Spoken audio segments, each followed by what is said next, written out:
The Mexico Veracruz Mission is a really unique one. I mean, you have areas of the coast, and it's right on the coast of Mexico. It's changed. The boundaries have changed a lot since I've been there, but I do know that that whole area of Veracruz is really unique.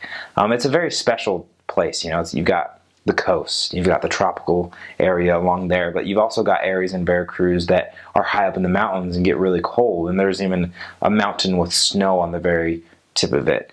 And then you've got areas that are very dry desert areas. You've got very rich areas, and you've got very, very poor areas. I served in an area that only a few months before I got there, they just got electricity. So it's like, and we'd have to cross a river in a canoe to get to their homes. And so you find a lot of different places, but the general feeling of it is a very tropical area, very humid. It's very hot all year long. There's one temple in Veracruz, and I'm not sure how many stakes there are. But the members there are very great, very nice. It's kind of like, I mean, anywhere else in the church, you've got very strong members that have been active for a very long time. You've got very strong recent converts, but then you've also got people that have kind of strayed and aren't doing the best that they can in the gospel. But I would definitely say the members' love towards the missionaries is great. You'll probably find that in any mission, but in Veracruz, the members love the missionaries.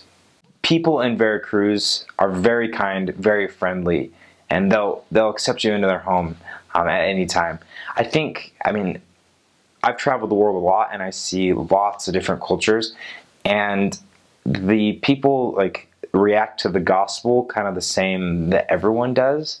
Obviously, in Mexico, I believe they are a lot more open to it, and I guess if you go to some countries, people are a little bit more closed off to it because of deep cultures. But because everyone has a lot of Catholic and they already have Christianity in their heritage and in their culture, they are open and accepting to the thought of listening to a message about Christ, which does help in teaching them about the restored gospel. And so they are open to it in that area. But when it comes down to doubts that people have, I mean, it's kind of the same doubts that everyone has. And as far as commandments that they're struggling to keep, I mean, it's the same. Everyone struggles with keeping certain commandments. One thing that we did run into a lot was the law of chastity as far as being married. One thing with a lot of people in Veracruz, we would find a lot of people that were just living together and hadn't completely divorced their old husbands or old wives, and so they just kind of just stopped being with them, and they were living with someone else, and they couldn't get married until they got divorced, and so that was a struggle. That was hard, but we did kind of help a few people get married so that they could get baptized. But that was just one thing that keeps coming to mind, that was something that we had to work on a lot. I don't know of any rumors that were spread about missionaries in general, but I just remember, because I'm a redhead, people loved me. The red hair and the fair complexion is a coveted item amongst the Latin American people, So people would always be whistling at me and yelling at me, and at the time I wasn't famous, so I didn't know why are they whistling at me.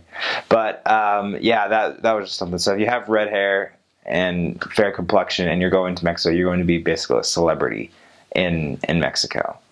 But that was just, people are very kind to the missionaries. I think a lot of people, because Veracruz has had missionaries for a long time, and they're pretty much all over the state. Everyone, I think, is familiar with the missionaries, and so people are genuinely very nice. I really never had anybody do anything bad to me. I heard maybe 2 times in my entire mission of a missionary getting robbed, or held at knife point or something, but never a kidnapping. So for the most part, everything was really safe. The areas that I served in was, first I went to a small town called Cuichapa. My trainer and I, we opened this area. It was a very small town and kind of in the very south. I'm not sure if it's still part of the Veracruz Mission, but we opened that area. And then we went to an area close to that called, in the zone, Minatitlan. And that, I served in an area called San Cristobal, and another area called El Roble. They were very small towns. One of those towns was the town where I had to cross a river to get to people's houses, and they had only gotten electricity a few months before that. We actually had to like change our schedule so that we would start earlier in the day, because everyone started earlier in the day. And like it was crazy. We would go to bed a lot earlier too, because like if we stayed out till 9:30, no one was awake, so we had to like end early. From there, I went to a place called Las Bajadas, which is funny because Las Bajadas means the dumps, and or the slums, you know. And it was kind of like that. We would like to get to some people's houses, we would go through the dump, and it was just kind of like, yeah, here we are, missionaries walking through the dump.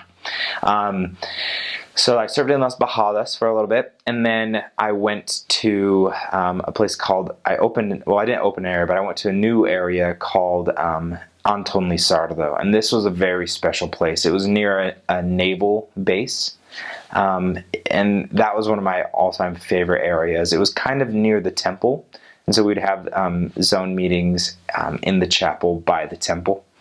Anton Lizardo was great. I love that place. It was right next to the beach too, and so you kind of got, it was cool. It was a great time to be. It was a great area to serve in.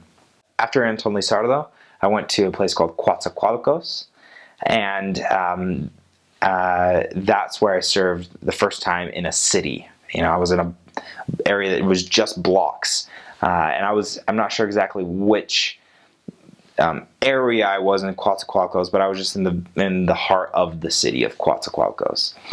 And then after Coatzacoalcos, I went to my last area in San Andres Los Tuxtlas, and that's a very special area as well. I was a zone leader there, and I just loved it. It was great. That was where I ended my mission.